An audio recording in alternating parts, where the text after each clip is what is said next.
Habituellement, le niveau moyen du réservoir de Bourdon est de 14,75 m et cette année, le niveau est tombé bien bas puisqu'actuellement nous sommes à 10,70 m environ. Des bateaux sur le flanc, des pontons à sec.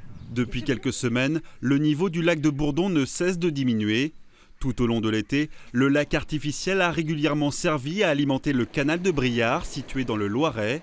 Problème, cette année, Voies navigables de France s'en est servi plus que d'habitude. Pour eux, le lac principal est le lac de Grand-Rue, situé non loin du canal de Briare. Malheureusement, celui-ci est à sec depuis 3 ans pour des raisons structurelles de digues à refaire, etc. Donc ils reportent le manque d'eau de Grand-Rue sur le Bourdon. Le problème, c'est que d'après leurs prévisions, s'il ne pleut pas, d'ici quelques semaines, fin octobre, il n'y aura plus assez d'eau non plus dans le Bourdon pour alimenter le canal de Briare. Une baisse du niveau d'eau qui a des conséquences directes pour le centre nautique installé sur le lac. Nous, ça nous oblige à annuler certaines régates. On a annulé celle du 24, qui était notre dernière régate.